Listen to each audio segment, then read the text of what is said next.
So you all know Sam from his first book, The End of Faith, that put him on the map and as one of the four horsemen of the apocalypse, or the non-apocalypse, I guess it would be, along with Dennett and Dawkins and Hitchens and Harris, like a law firm. Sam has the unique ability to translate difficult subjects into really crystal clear writing.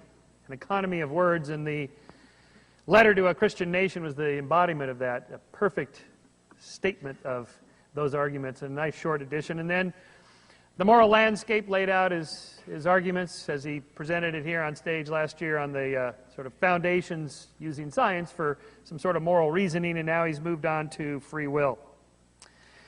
And I want to note, parenthetically, it's a great read. I've already read it, and you can tell it's a thin read. Well, so the future of publishing is moving more toward get to the point, which is good, because a lot of authors ramble on too long. Sam can say in 10,000 words what it takes a philosopher like 400,000 words to do, right? So this is, I think, is a good sign. It's of sort of cutting through all the obfuscation and getting straight to the point. So with that, please help me welcome Sam Harris.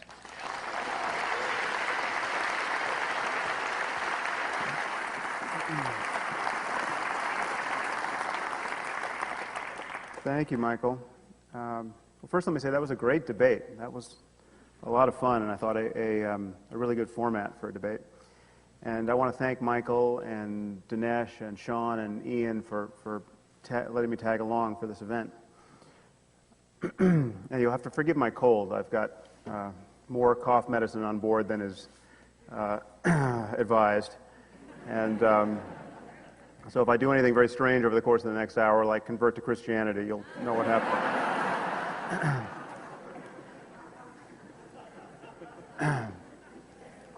Now, as many of you know, I spend a fair amount of time arguing that there's a conflict between religion and science. And the conflict is deep and unavoidable and worth taking seriously. And I think science must simply win the argument in the end without any apologies. But the truth is that science has far more inflammatory things to say about religion than we tend to admit. It's always struck me as very odd that the point of conflict between science and religion for nearly a century, actually over a century now, has been the subject of evolution. Why does anyone care about evolution? Yes, it renders the account of human origins in Genesis false, and therefore, by association, casts the rest of Scripture into some doubt. But nothing about our day-to-day lives depends upon our not acknowledging that we share a common ancestor with chimpanzees. Now, I can sort of understand why religious people are uncomfortable with the fact that our ancestors mated with the ancestors of chimps, and not just once, for a million years. It took us a million years to get those chimps out of our system, apparently. So that's a little embarrassing. But apart from that, it's hard to see why anyone would care. Now, I want to speak today about a far more sensitive subject, and it is in fact sensitive to many atheists, and that's the illusion of free will. And I want to talk about this because the illusoriness of free will is as certain a fact as the truth of evolution, in my mind. And unlike evolution, understanding this truth about the human mind has the potential to change our sense of moral goodness and what it would mean to create a just society. The question of free will touches nearly everything people care about. Religion, public policy, politics, the legal system, feelings of personal accomplishment, emotions like guilt and pride and remorse. So much of human life seems to depend on our viewing one another as conscious agents capable of free choice. So if the scientific community were ever to declare free will an illusion, as I think we eventually must, I think it would precipitate a culture war far more acrimonious than the one that has been waged on the subject of evolution. Now, I hope to do two things in this talk. I hope to convince you that free will is an illusion. And so I hope to take up the challenge that Dinesh laid down in the debate. And it's worse than an illusion. It's actually a totally incoherent idea, which is to say it's impossible to describe a universe in which it could be true. Not only is it untrue, it's hard to make sense of what's even being claimed to be true. And I also hope to convince you that understanding this truth about the human mind actually matters, and that it can change the way we view morality and questions of justice. Now, the popular conception of free will seems to rest on two assumptions. The first is that each of us was free to behave differently than we did in the past. You became a fireman, and yet you could have become a policeman. You chose chocolate, but you could have chosen vanilla. It certainly seems like this is the world we're living in. Now, the second assumption is that we are the conscious source of our thoughts and actions. And so that your experience of wanting to do something is, in fact, the proximate cause of your doing that something. You feel that you want to move, and then you move. Okay, you are doing it. You, the conscious witness of your life. Now, unfortunately, we know that both of these assumptions are just untrue.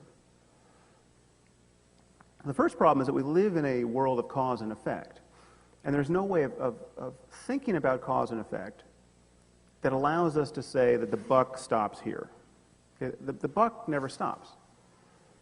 Okay, either our wills are determined by prior causes, a long chain of prior causes, and we're not responsible for them, or they're the product of chance, and we're not responsible for them, or there's some combination of chance and determinism. But no combination seems to give you the free will that people cherish.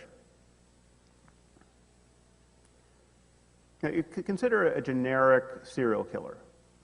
Okay, his choice to commit his last murder was determined by neurophysiological events in his brain, which were in turn determined by prior causes. Bad genes, the developmental effects of an unhappy childhood, a night of lost sleep because a car alarm was going off down the street. Okay, these events precede any conscious decision to act. So what does it mean to say that this murderer committed his crime of his own free will? Okay, if this statement means anything, it must mean that he could have behaved differently. He could have resisted the impulse to commit the murder, or he could have declined to feel the impulse altogether.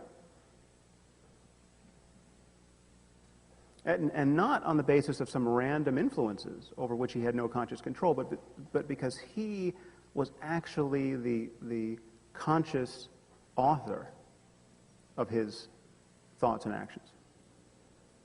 Now, the problem is no one has been able to describe a way in which mental and physical events could arise that would make sense of this claim of freedom.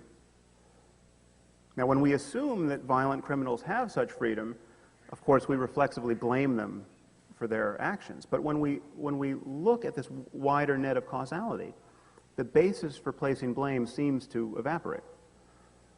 The moment we catch sight of a stream of causes that reach back into childhood and beyond, the sense of his culpability begins to disappear. And to say that he would have done otherwise, or could have done otherwise, had he chosen to, is simply to say he would have lived in a different universe had he been in a different universe. Now, as sickening as I might find such a person's behavior, I have to admit that if I were to trade places with him, atom for atom, I would be him. There's no extra part of me that could resist the impulse to victimize innocent people. And even if you believe that every one of us harbors an immortal soul, this problem of responsibility remains. I cannot take credit for the fact that I don't have the soul of a psychopath.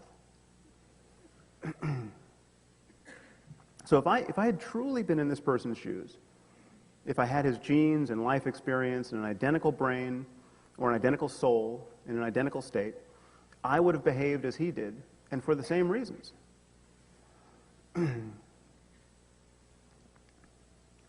That nobody picks their parents or the society into which they were born. Nobody picks the life influences that shape the development of their nervous system. You are no more responsible for the microstructure of your brain at this moment than you are for your height. So the role of luck in our lives appears decisive. One has to be very unlucky to have the mind and brain of a psychopath. Now, but the significance of luck is very difficult to admit because it seems to totally destabilize our sense of morality.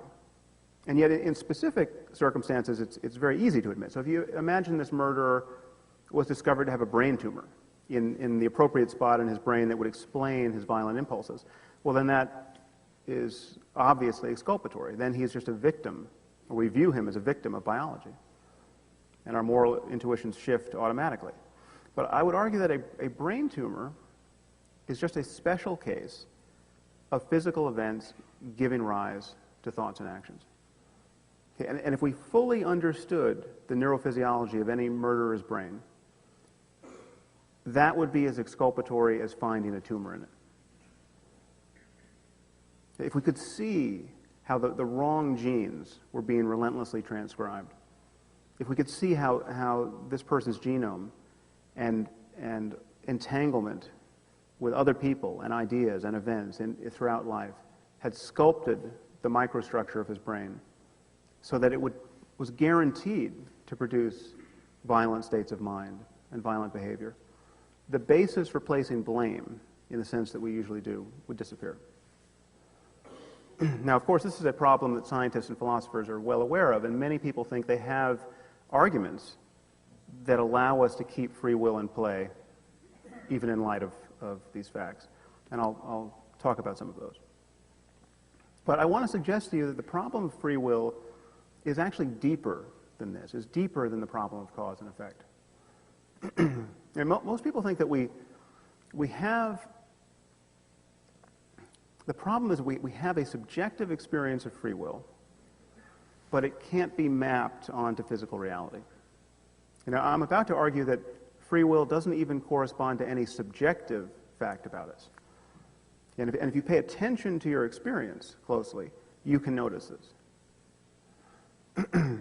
If you pay attention, you can see that you no more decide the next thing you think than the next thing I say. Thoughts simply appear in consciousness, very much like my words. What are you going to think next? What am I going to say next? I could suddenly start talking about the pleasures of snowshoeing. You know, where did that come from? From your point of view, it came out of nowhere. But the same thing is happening in the privacy of your own mind. You've all made an effort to be here and to stay this extra hour to hear, presumably to hear what I have to say about free will. But there's also a voice in your head that is just saying things. Haven't you noticed? And many of these things have nothing to do with what I'm talking about. You're struggling to follow my train of thought, but there's competition. You suddenly start thinking things like, I should probably stop drinking diet soda. Thoughts just emerge in consciousness. We are not authoring them.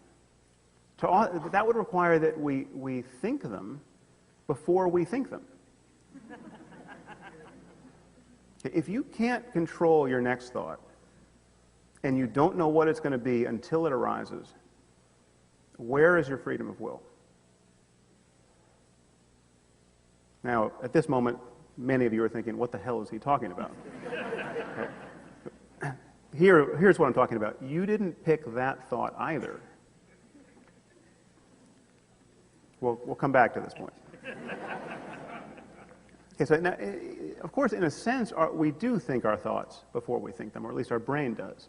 And much of this thinking is something we never hear about. We're conscious of only a tiny fraction of the information that our brains process in each moment. And we continually notice changes in our experience, in thoughts and moods and sensations and behavior, but we are utterly unaware of the neurophysiological events that produce those changes. We consider the sensation of touching your finger to your nose. Feel free to try this. There's no shame in this. Okay, the contact appears simultaneous, okay, but we know at the level of the brain that it can't be. We know that the input from the finger reaches sensory cortex after the input from the nose. And this is true no matter how short your arms or long your nose. Now, if you're of a mind to experiment, it works with your toes also. So, our brains correct for this timing discrepancy by clearly buffering the inputs in memory and then delivering the apparent simultaneity to consciousness. So our experience of the present moment is in a very real sense a memory of the present moment. And even the simplest conscious sensations are built upon unconscious mechanism and unconscious processing of which we are fundamentally unaware. Now, needless to say, this unconscious machinery also governs what we think and feel and do and intend as well, and not just perception. And that is where notions of free will and moral responsibility begin to get squeezed. And many people have now demonstrated in a lab that a person's choices, behavioral choices, voluntary choices, can be detected some moments, sometimes seconds, before they are consciously aware of having made the choice. So the physiologist Benjamin Libet quite famously did this with EEG, but this basic paradigm has been replicated with fMRI and even direct recordings from the cortex in surgical patients. In each of these experiments, people are given a very simple task to push a left button as opposed to a right button, or to move their left hand versus their right hand.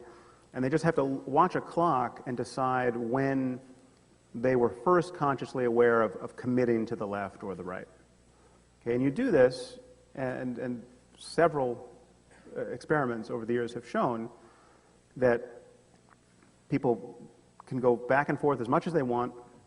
They become consciously aware of when they're committed, they make their choice, and yet the experimenters, by scanning the brain through one modality or another, know some half a second, depending on what the decision is, even several seconds before they do what they're going to do. Okay, so as a result of this work, it is actually scientifically uncontroversial to say that some moments before you are aware of what you are going to do in making a simple voluntary action, okay, at a time at which you appear to be subjectively free to do whatever you want, your brain has already determined what it is you will do. Okay, and then you become gradually aware of this decision while you still think you're in the process of making it. Now, needless to say, this is very difficult to reconcile with the conventional notion of free will, because this timing discrepancy demonstrates that it would be possible for someone to know what you're going to do before you do, and while you still think you're free to make up your mind. But the truth is, I think actually too much has been made of this research. The truth is, even if there were no time lag, even if a conscious intention were truly simultaneous with its neurophysiological underpinnings, there would still be no room for free will. Because you still wouldn't know why it is you do what you do. And again, this is a fact you can notice about yourself directly. Let's run a little experiment. Think of a city, anywhere in the world. You can choose any city you want. You know, of course, I could have primed you. I could have artfully placed cues in my speech in the last few minutes that would make you more likely to think of Las Vegas, for instance. So just to be on the safe side, don't pick Vegas. But pick a city, any city, and just pay attention to what this conscious process is like. Now, the first thing to notice about this is as free a decision as you are ever going to make in your life. Okay, you have all the cities in the world to choose from, and I'm just asking you to pick one. Now, several cities have probably occurred to you, and just focus on one. So everybody got a city? All right, well, I'm sorry to say that you all picked the wrong city. Don't ask me how I know this, but I do. So I just want you to do this again, just so you can see what the process is like. Pick another city, can't be the first, and notice what that experience is like. Okay. Did you see any evidence for free will? Now, we better be able to find it here. I mean, if it's not here, it's not anywhere. So let's look for it. First, let's set aside all those cities whose names you don't know and therefore could not have picked. Okay, because you couldn't have picked one of those if your life depended on it. There's no freedom in that, obviously. Okay, and then there are many other cities whose names are quite well known to you, but which simply didn't occur to you to pick. For instance, perhaps Cairo didn't occur to you. You absolutely know that Cairo is a city, but for whatever reason, your Cairo circuits were not engaged. Okay, as a matter of neurophysiology, Cairo was not in the cards. So I want you to think about this. Were you free to choose that which did not occur to you to choose? Based on the state of your brain a few moments ago, Cairo was not coming. Okay, where is the freedom in that? Of course, if you did think of Cairo, you should consider yourself a genius. Now, so you probably thought of several cities, and then let's say you thought of Paris and New York and Tokyo. Okay, and then you thought, I love Paris. I'm going to go with Paris. And the last minute you thought, no, Tokyo, I'll go with Tokyo. And now this is the sort of decision that motivates the idea of free will. You've got two or more choices, and you're picking between them, and it's just you and your thoughts. There's no coercion from the external world. You are doing it, apparently. But when you look closely, I think you'll find that you are in no position to know why you picked what you picked. In this case, why you chose Tokyo over Paris. I mean, you might have some additional story to tell about it. You might think, well, I had Japanese food last night, and so I remembered it, and I picked Tokyo. Now, of course, we know from psychology that these kinds of stories are rather often false. Whenever people are manipulated in a lab, they always have some tale to tell about why they did what they did, and it never bears any relationship to the actual variables that cause them to behave that way. So you give people, you can cause people to like one person more than another, or to cooperate more in economic games by simply giving them a hot beverage to hold as opposed to a cold one. And they never tell you that the reason they were biased as they were was because the temperature of the cup in their hands. Okay, psychology is replete with evidence that we are very poor judges of why it is retrospectively, why it is we do what we do.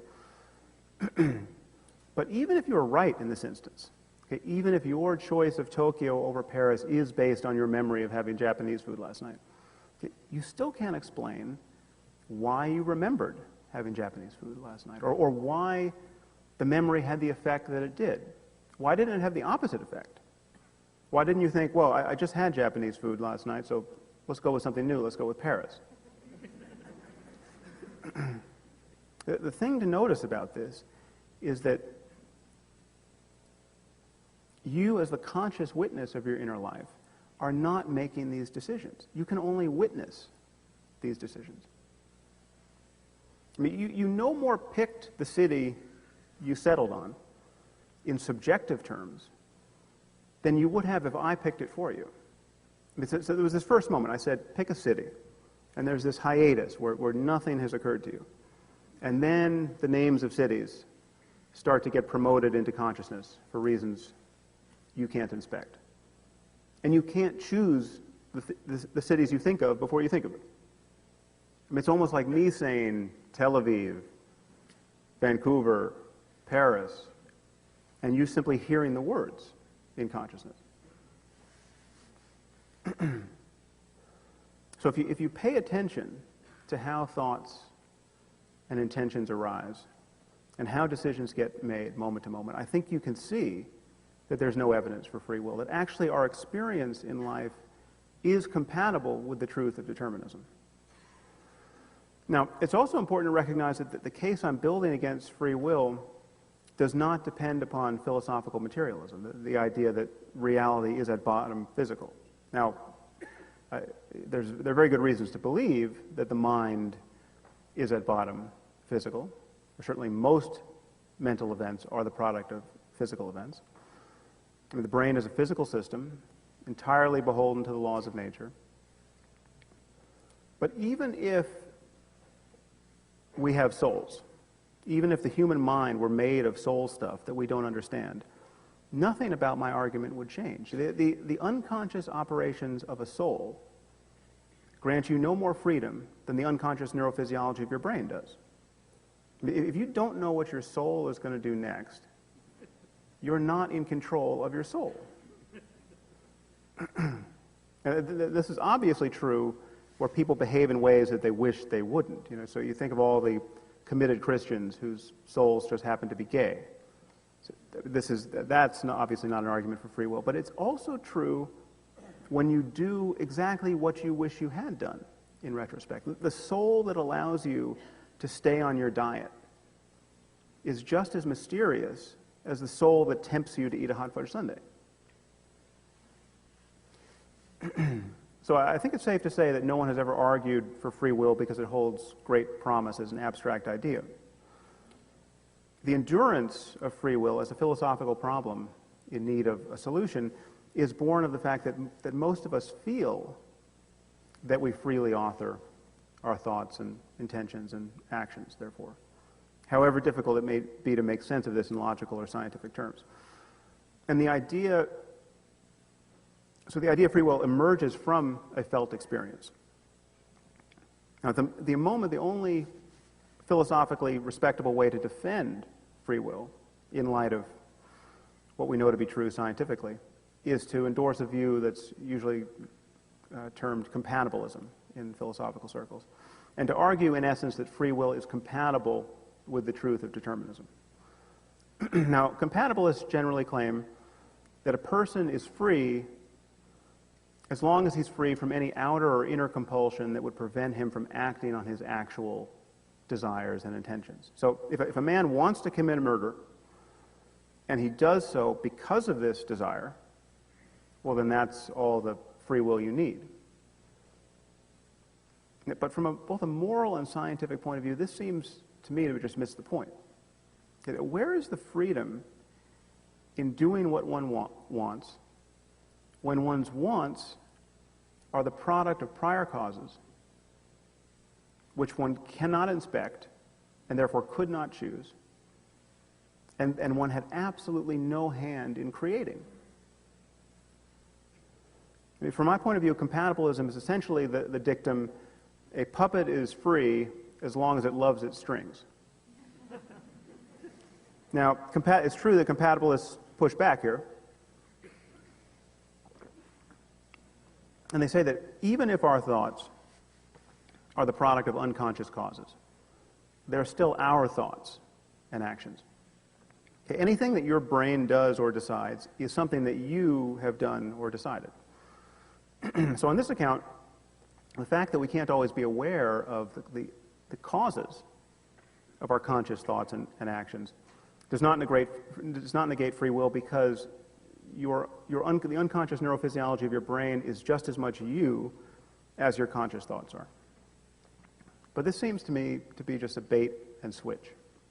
This trades a psychological fact, the subjective experience of being a conscious agent, for a conceptual understanding of ourselves as persons. The psychological truth is that people feel identical to and in control of a certain channel of information in their conscious minds. And they are mistaken about this. The compatibilist comes in and says, actually, you're much more than that. You are the totality of unconscious processing in your brain as well. Okay, but this is like saying you're made of stardust, okay, which of course you are, but you don't feel like stardust.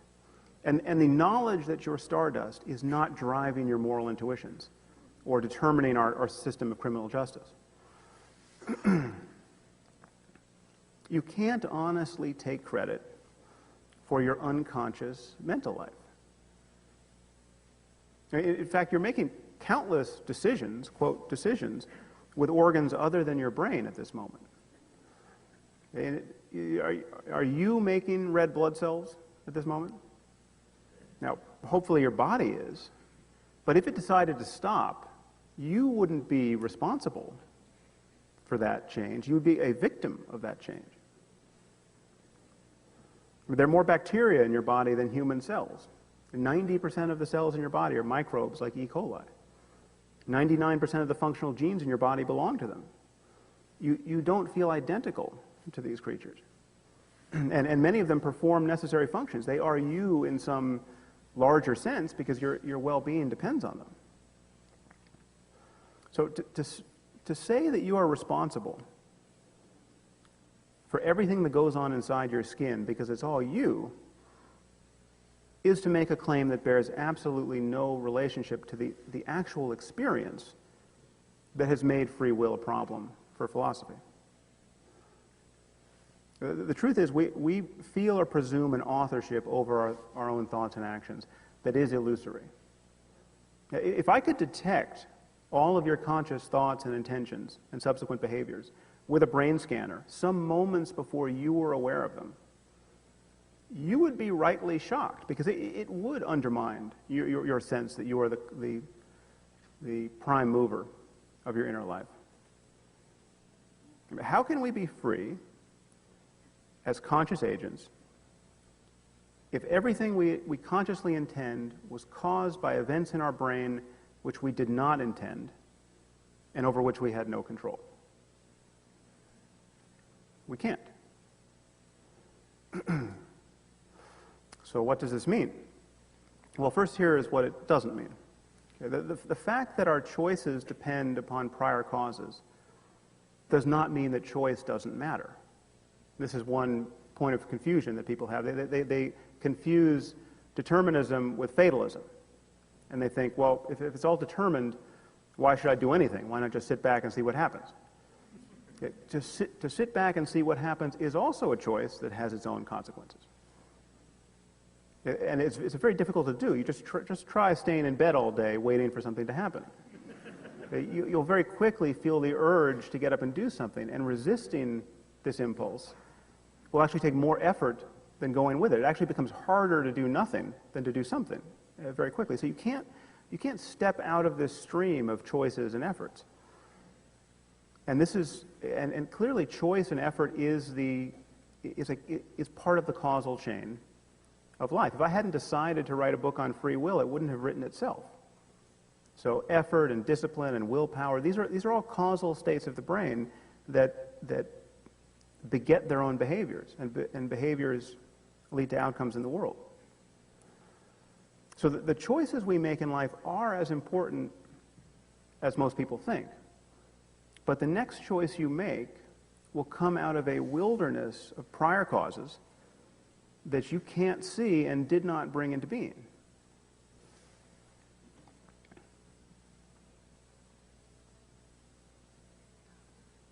So, while it's true to say that a person would have behaved differently in the past had he chosen to, this doesn't give the kind of free will that most people seem to want. Because from the perspective of your conscious mind, you are no more responsible for the next thing you think and therefore do than you are for the fact that you were born into this world. You have not built your mind. And in moments where you seem to build it, where you make an effort to learn a new skill or to improve yourself, the only tools at your disposal are those which you've inherited from moments past. Now, I'm not even slightly suggesting that we all just blame our parents for everything that has gone wrong in our lives and do nothing. It is possible to change. In fact, from my point of view, viewing oneself as an open system, open to myriad influences, makes change seem even more possible. Okay, you are by no means condemned to be who you were yesterday. In fact, you can't be that person. The self is a process. This is what makes growth possible. The self is not a stable entity. But subjectively speaking, the unfolding of our lives is a fundamentally mysterious process. None of us know how it is we came to be in this moment. And we don't know what's going to happen next, really on any level. We don't know what we're going to think and feel next. Now, this might sound scary to some of you, but I think recognizing this can be quite liberating. The present moment is a mystery. No matter how much you know about the world, the present moment is still a mystery. You are simply discovering what your life is in every moment. I mean, you may think you're doing something,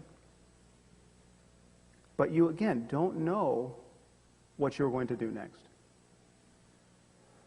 So our choices matter, and there are clearly paths toward making wiser ones. I mean, there's no telling how much a conversation with a smart person could change you.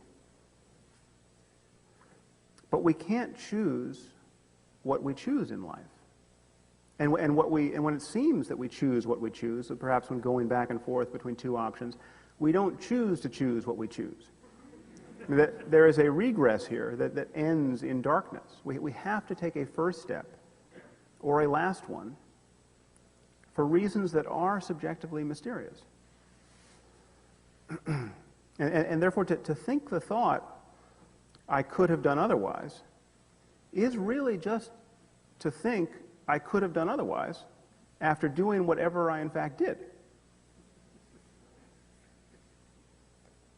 And what I'm going to do next remains a mystery that is fully determined by a prior state of the universe and the laws of nature, including whatever contributions come from chance, quantum mechanical or otherwise. Quantum mechanics doesn't get you free will.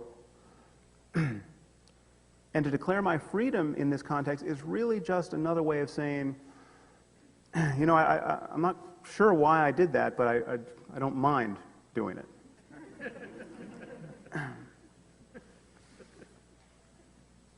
So I don't mean to belabor this point, but in my experience, people have a really hard time with this. But just think about the context in which your next decision will occur. I mean, a decision of any size, to get married or not, to go to graduate school or not, to wear the red shirt or the blue shirt, anything that you could decide. Okay, you didn't pick your parents. You didn't pick your genes. You didn't pick the interactions or the effect they had upon you of every event and conversation and exposure to ideas you had in life. You know, where is the freedom in this? Yes, you are free to do what you want even now, but where do your wants come from? Okay, so let's return to this issue I raised at the beginning of the talk, because the great worry, obviously, is that any honest discussion of the underlying causes of human behavior seems to leave no room for moral responsibility. In fact, the Supreme Court of the United States has just come out and said this, that free will is incompatible with our, or rather inconsistent with the underlying precepts of our criminal justice system, and that it's a universal and persistent foundation for our system of law. So this idea of free will is actually doing work in our world. This is not just an academic discussion. Now, the problem, obviously, is that if we begin to view people as neuronal weather patterns of a sort, it becomes very difficult to make sense, or seems to become difficult to make sense of notions of right and wrong and good and evil. Well, happily, I think we can maintain a very strong sense of morality and an effective criminal justice system without lying to ourselves about the causes of human behavior. You know, what do we most condemn in people, both morally and legally? It's really the conscious intention to do harm. Now, why is the conscious intention to victimize another person so blameworthy? Well, consciousness is the place where most of your mind seems to be active, where the global properties of your mind get invoked. Consciousness is where your beliefs and desires and prejudices and goals get together. Our conscious, premeditated behavior says the most about us and about what we're likely to do in the future. If you decide to kill your neighbor after weeks of library research and debate with your friends, okay, well then killing your neighbor really says a lot about you. But the point is not that you are the sole independent cause of your actions. I mean, after all, you didn't make yourself. The point is that for whatever reason, you have the mind of a murderer. Now, you're not ultimately responsible for having this mind. In fact, when we look at the details, we see that you're not even partially responsible for it. In the same way that a grizzly bear isn't responsible for the fact that it's a grizzly bear. But a bear really is a bear, and it really will eat you. If you see one in the parking lot, it's worth worrying about. But you can worry about it without ever attributing free will to it. And you can take defensive action without doing so. Now, certain criminals are clearly more dangerous than bears, and we have to lock them up for a very long time, in many cases forever, or till the end of their lives, to keep them from harming us. And the moral justification for this is entirely straightforward. Everyone is better off that way. But retribution on this view doesn't make much sense. We don't seek retribution against bears. The idea of punishing people because they deserve it doesn't make much sense. But I would argue that dispensing with the illusion of free will allows us to focus on the things that actually matter: mitigating harm, assessing risk, deterring crime, all of the variables that govern the well-being of people. And so I'm not arguing that everyone is not guilty by reason of insanity and that we just have to empty the jails. Okay? And there's clearly a difference between voluntary and involuntary action, and there's a difference between the moral responsibilities that we can demand of an adult and those of a child. But you don't need free will to make sense of these differences. These are differences that relate to the global property of individual minds and of what it's reasonable to expect of those minds in the future. There are 13-year-olds serving life sentences in this country. Not based on the idea that we have determined that rehabilitation in their case is impossible, but based on the fact that some judge or jury felt they really deserved this punishment, that they were the true locus of their behavior. Now, it seems to me that certain moral intuitions begin to relax the moment you see this wider picture of causality.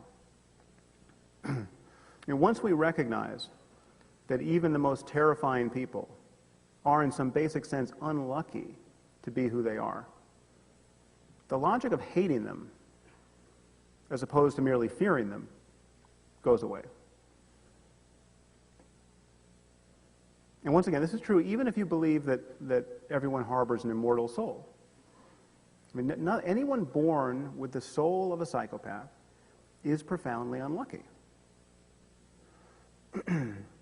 So one consequence of viewing the world this way is that it reduces hatred, which I think, all things being equal, is a very good thing.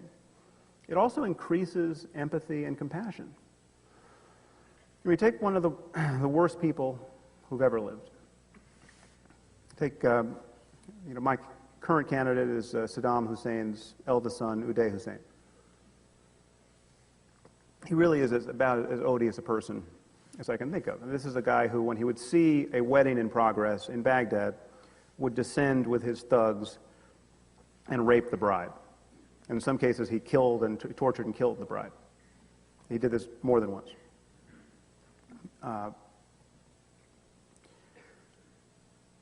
The fact that he couldn't be captured, and therefore the fact that we killed him, I think, is a very good thing. Unless you are a total pacifist, you have to admit that this is what guns are for. To kill people like Uday Hussein. Okay, but simply walk back the timeline of his life. Think of him as a 4-year-old boy. You know, he might have been a strange child. He could have been a scary child. I mean, there are actually psychopathic children. But he was also a very unlucky child. I mean, he had Saddam Hussein as a father. Now, how unlucky can you get? He was the 4-year-old boy who was destined to become the psychopath Uday Hussein.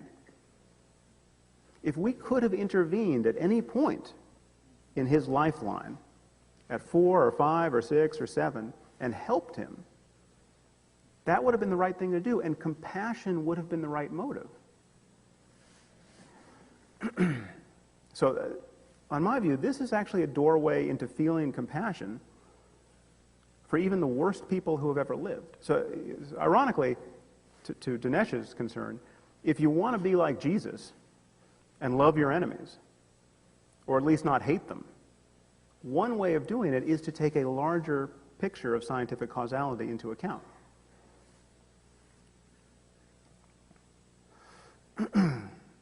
Now, I'm also not arguing that it would be easy to adopt this perspective if you or someone you love has been the victim of a violent crime. It's perfectly natural to hate the person who has victimized you. But I'm talking about how we need to view the world in our more dispassionate moments. And this is the place from which we make public policy and do science, obviously. To see how fully our moral intuitions would need to shift, just imagine what would happen if we had a cure for human evil. Okay, if we fully understood psychopathy, its neural underpinnings, and we could cure it. And just imagine, for argument's sake, that this cure is trivially easy to administer, it's safe, it's painless, you can just drop it into the food supply, like vitamin D. Okay, so now evil is just a nutritional deficiency. Okay. Now imagine this cure for evil exists, and imagine the moral logic of withholding this cure from a murderer as part of his punishment. Okay, that makes no sense. But imagine withholding surgery from a murderer with a brain tumor when we know that the brain tumor was actually the cause of his violent behavior. As a punishment, withholding that surgery. That makes no sense. So I would argue that this reveals that our urge for retribution is actually an artifact of our not seeing the causes, the true causes of human behavior. So this leads me in conclusion to the subject of religion. Because, of course, God's justice is purely a matter of retribution. Religions like Christianity and Islam entirely depend on this notion of free will. It's not an accident. This is the only answer they have given to the problem of evil. As in, why is it that a good God would allow Nazis to kill millions of innocent people? God, in all his omnipotent goodness, couldn't intervene because people have free will. This is the usual line. Now, obviously, this doesn't cover all the other mayhem born of tsunamis and epidemics, but this is the best religious people have to justify the otherwise psychopathic morality of God. And free will is also what makes sense of this idea of sin. Our religions tell us that sin is what justifies eternal punishment in the next life. So that's why this is, to my mind, the mother of all culture war issues. This is where science really pulls the keystone out of religion. Just recall the general picture. We've all inherited original sin because Adam and Eve misused their free will. Okay, and then for eons, God gave us no guidance whatsoever. And then he wrote a few uneven books that were filled with rumors of ancient miracles.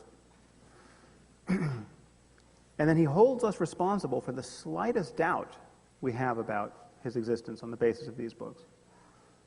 Though he has stacked the deck against us by giving us a faculty of reason and, strangely, an ability to write better books than the ones he's supposedly written.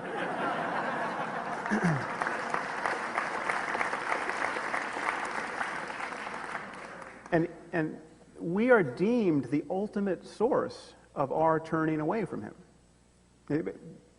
By our own free will, we are the cause of our doubts. I am the self-sufficient cause of my lack of faith. Now again, this is not only untrue, it seems impossible to describe a universe in which it could be true. Beliefs are the product of prior causes, either determined or random. And there's no way of turning those dials that gets you standing on the hot spot where you are the ultimate cause of your beliefs. So without free will, this actually does, the worldview of monotheistic religion, this idea of God's eternal justice, stands revealed for what it is, a completely sadistic and insane view of the world. Now, and ironically, one of the fears that religious people have, that you hear about over and over again, is that a complete understanding of us in scientific terms would dehumanize us. Okay, rather, I think it humanizes us. You know, what could be more dehumanizing than the view that most of the people, most of the time, by virtue of the fact that they were born in the wrong place, to the wrong parents, given the wrong theology, exposed to the wrong intellectual influences, were nevertheless crucially responsible for the fact that they didn't believe in God or believed in the wrong God, and therefore, as a result, deserve to be burned in fire for eternity. So to conclude, I just want to bring this back to our direct experience of consciousness in this moment. Now, it's generally argued that free will presents us with this compelling mystery. On the one hand, we know we've got it. On the other, we can't seem to map it onto the world. Again, I think this is a sign of our confusion. The problem is not merely that free will doesn't make sense objectively. It doesn't make sense subjectively either. Okay, not only are we not as free as we think we are, we don't feel as free as we think we do. So on my view, the illusion of free will is itself an illusion. There is no illusion of free will. Thoughts and intentions simply arise in the mind. What else could they do?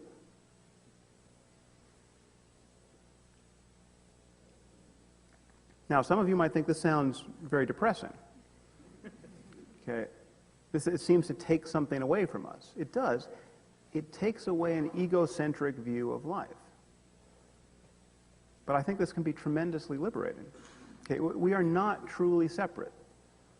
We are linked to each other and to our past and to history. We are part of a system, and therefore what we do matters.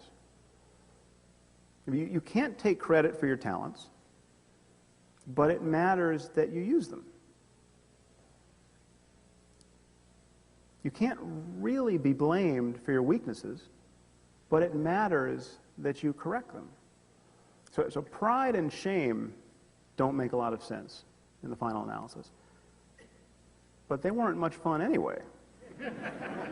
These are isolating emotions. What does make sense is a commitment to well-being and to improving your life and the lives of others. Love and compassion make sense. And of course, nothing that I've said reduces the value of political freedom or social freedom. I mean, having a gun to your head is still a problem worth rectifying wherever intentions come from. But the idea that we as conscious beings are deeply responsible for the character of our own minds is just impossible to map onto reality. And if we want to be guided by reality, rather than by the fantasy life of our ancestors, I think our views on this topic have to change. Thank you very much.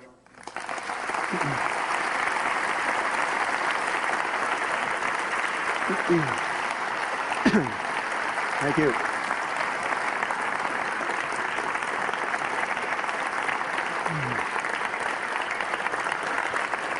Thank you.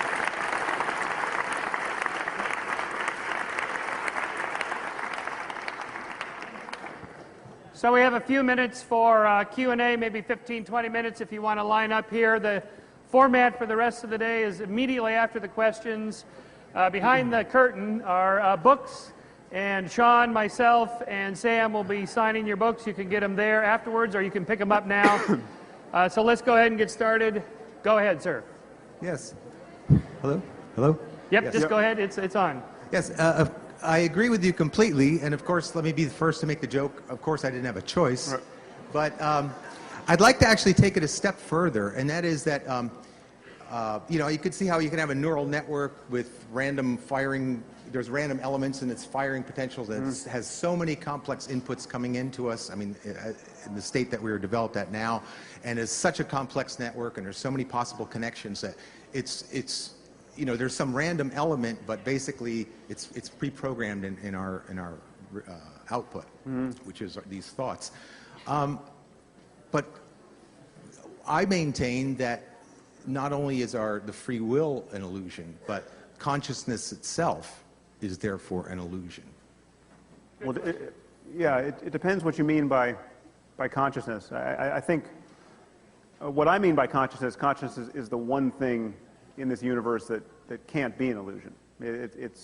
Consciousness is the fact of experience, the fact that something is happening. You know, the fact that the lights are on in some basic sense, even if we don't understand anything. And so so even if I'm a brain in a vat, what I'm calling consciousness is still a manifest fact of reality, and is the basis for every other fact that I would experience or adduce or otherwise bring into the conversation. So I think consciousness can't be an illusion.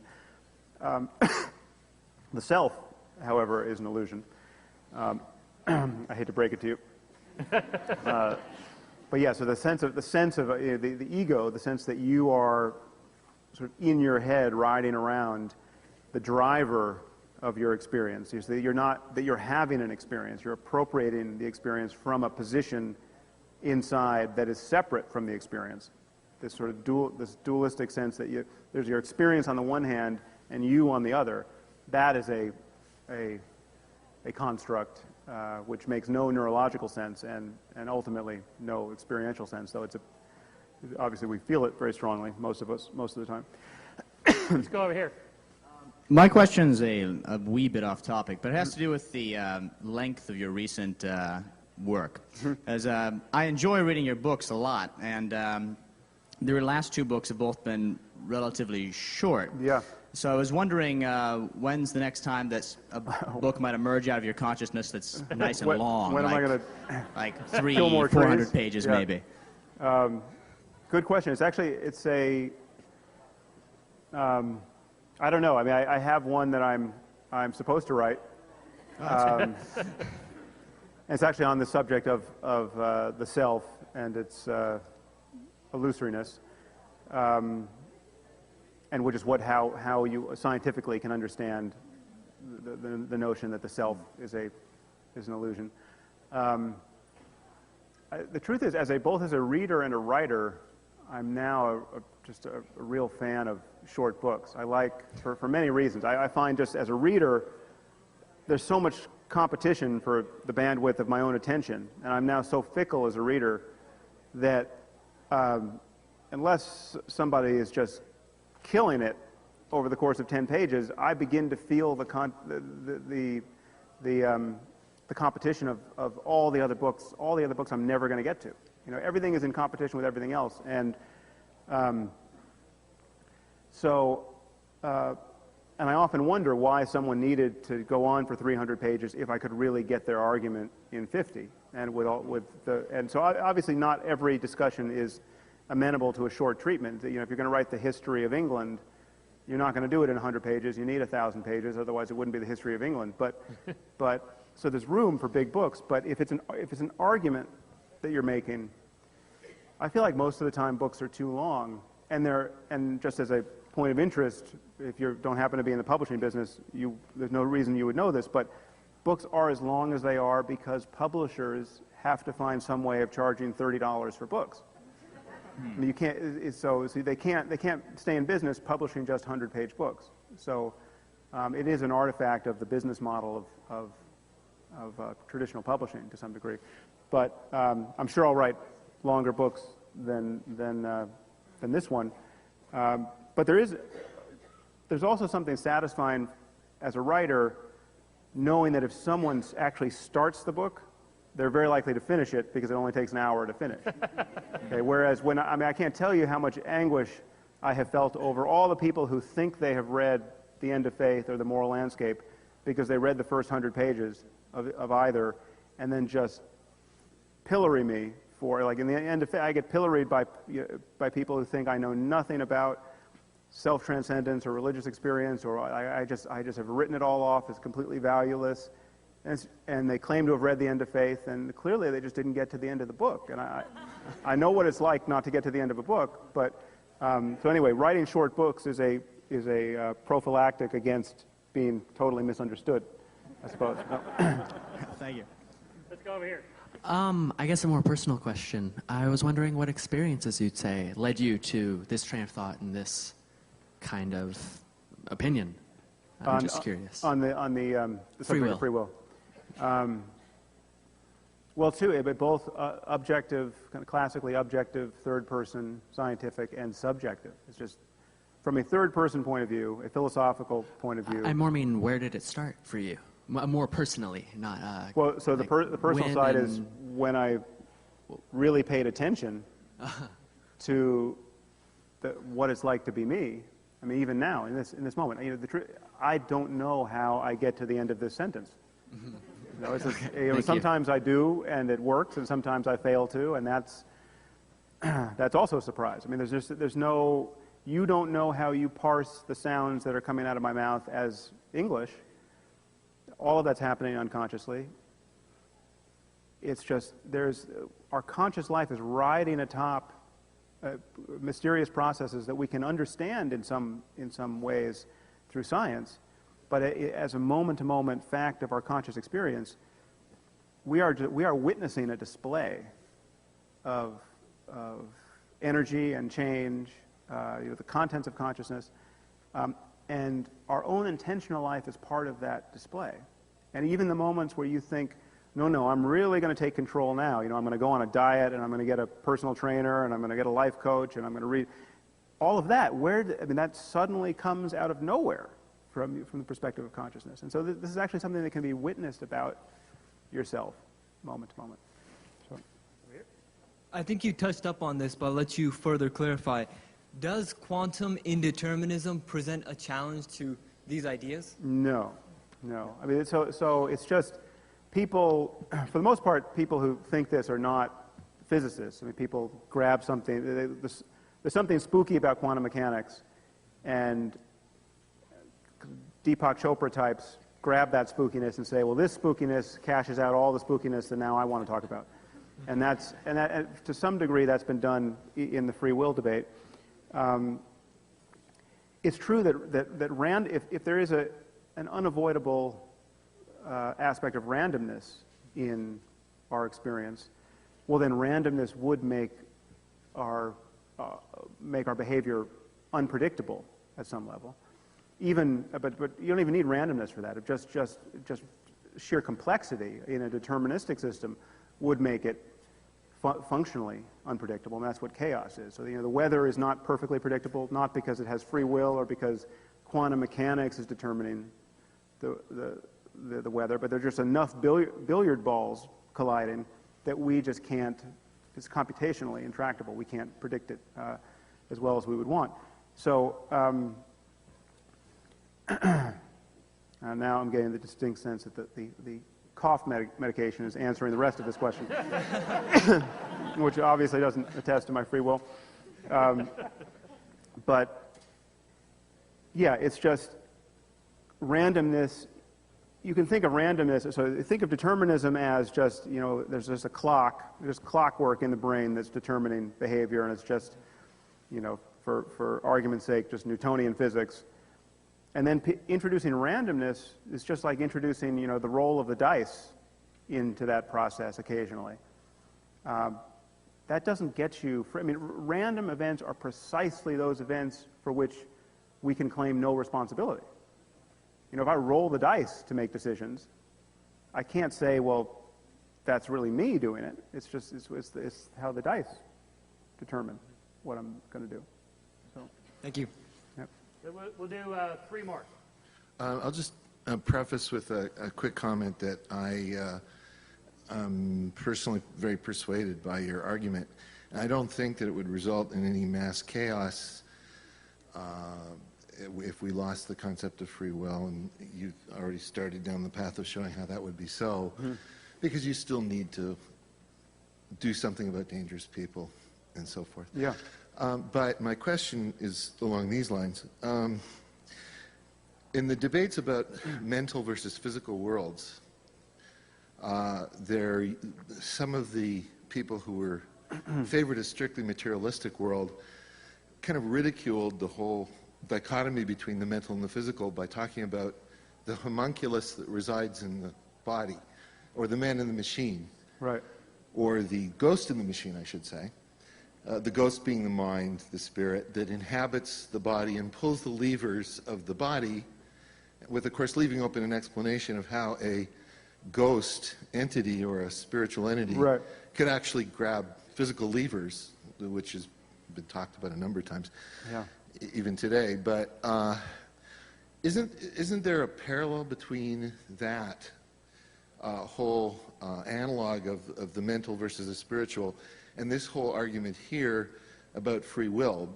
Is it part of your analysis that in the same way that the mental-physical dichotomy can be ridiculed as a ghost in the machine, and there's a problem between the linkage between the ghost operating levers, do we have a similar concept of the mind or the ghost making decisions, pulling the left lever, pulling the right lever, but you challenged the concept in the same way? You're not really... It's an analog of the ghost in the machine. Does that make any sense? I don't really see that because Okay. it There's no self that's like the ghost. In the mental physical analog, there's no ghost sitting there Right. that chooses between the levers. Doesn't have free choice to move the levers. Yeah, that's true. I mean, I don't actually subscribe to all the moves that people who make that argument against dualism make in the end. I mean, I think there's a little bit more to be said about there not being a ghost than is usually said. And so for one thing that does not run through for me at all is a concern that was just raised by a few questions before, the idea that consciousness could be an illusion. I mean, consciousness, what we mean or should mean by consciousness, really can't be an illusion. I mean, that's just to talk nonsense.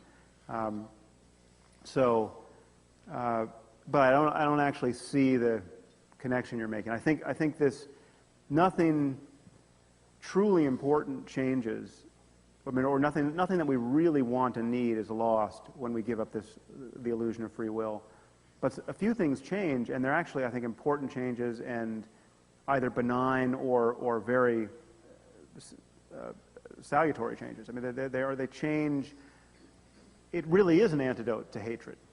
You know, so there's an example I talk about in the book that came from Jared Diamond, who wrote a great article in the New Yorker a while back on our psychological need for vengeance, and just the dividends paid when we exact vengeance for a wrong, and what happens to us when we fail to do it, and the price we pay psychologically for those failures.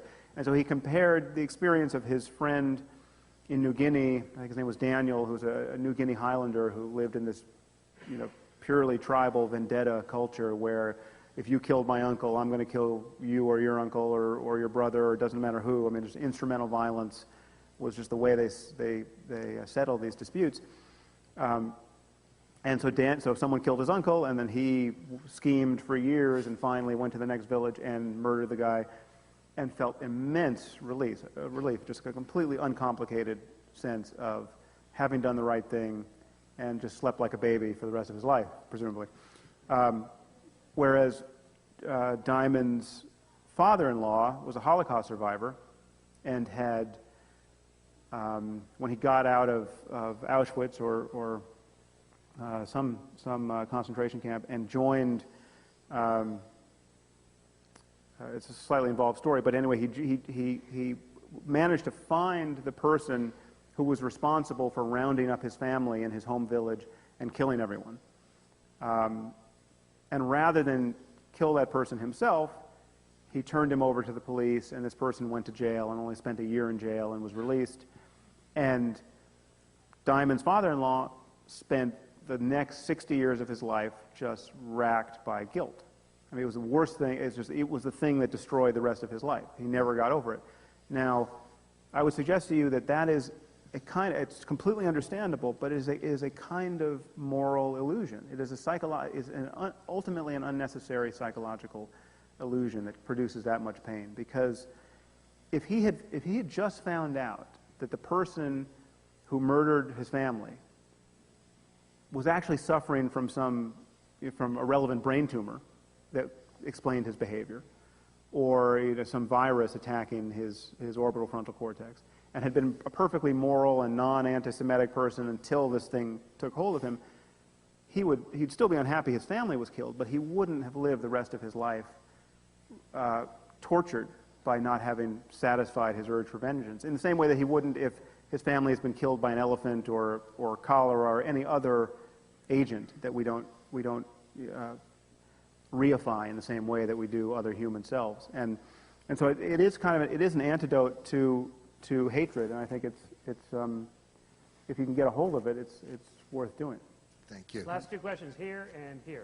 Go ahead. My question concerns the experiments that were done with your consciousness not registering the ideas before your brain does. Mm-hmm. I subscribe to the determinism idea, so I'm not really arguing against free will, but I'm just trying to understand better the relationship between consciousness and the unconscious brain. Mm-hmm. So, for example, somebody that has a sleeping disorder where they sleepwalk and would maybe drive a car while sleepwalking, which there's been cases. Right. Or somebody that drinks to the point of blacking out and not being conscious of what their actions are. They may perform actions that they weren't well conscious. So what does that say about consciousness on the effect of decision-making and your actions? Well, some of those cases are a little hard to parse because it's very difficult to, and I think ultimately impossible, to distinguish a lack of consciousness in these cases from a failure of memory. So I mean, one concern about general anesthesia over the years are people really unconscious when we're operating on them, or do they just forget all the pain they were in? I mean, have we just given them a perfect amnesiac drug? And I'm reasonably confident that people are not being tortured every time they get surgery. But the difference between being tortured and then having no memory of it, and there being nothing that it was like to be you during surgery, is a problem that visits all of these cases. So if you take a bunch of Ambien and then you go into the kitchen and eat all the ice cream, and then you come back the next morning and you just see empty cartons of ice cream, and you say, I was completely unconscious, you can't distinguish a failure of memory from having been unconscious during that time. But the other side is clearly a lot of our decision-making is made unconsciously. I mean, it's made, we know the time, we know that in the moment, there's just no way to get a hold experientially of what's going on, and it's going on. So like if in a priming experiment, if we flashed pictures to you that were subliminal, it's called a backward masking paradigm, where you show someone a picture for 30 milliseconds, and then you mask it with a gray screen. Consciously, they can't perceive the picture you just showed them, but we know experimentally it can influence their subsequent decision making. So if you show them pictures of beautiful women or horrible car accidents or provocative words versus boring words, all of this modulates subsequent decision making and is getting in. There's no question it's getting in, and yet people can't tell you what they just saw. So I think that gets only part of your question, but apologies. Yeah, so my question is more of how you feel about the implications that this idea leads to, which I do agree with, by the way. But if you look at it from maybe a futuristic point of view or futurist idea of that, when you mentioned that maybe we'll have a drug that can, cure evil.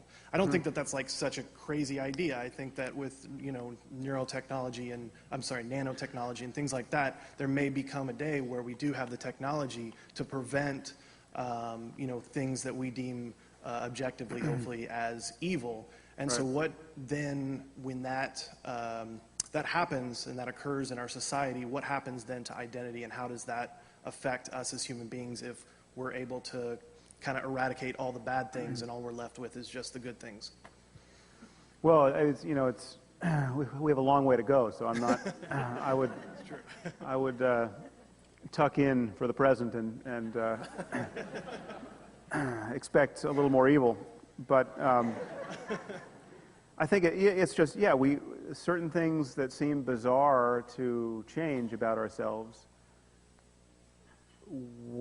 Given a painless and relatively risk-free way of changing them, those changes will not only seem benign in that people should just be free to do it, but some of them will just it'll seem immoral not to make those changes in yourself or in your children. I mean, it's just like orthodonture. I mean, orthodonture is kind of a bizarre thing, right? But people get braces, and they begin braces. I don't know when that started, but I had braces, and if my daughter needs braces, I'll give her braces, and yet it is a sort of, you could imagine someone from another culture or another planet coming and saying, well, what the hell is going on here?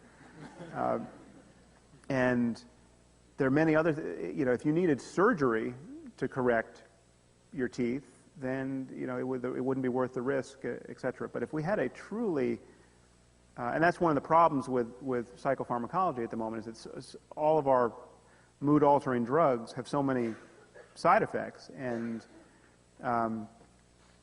they're not so good, so unequivocally good in that they solve the problem that they're targeted toward, that it's easy to see someone's misgivings about taking a drug to alter mood, say.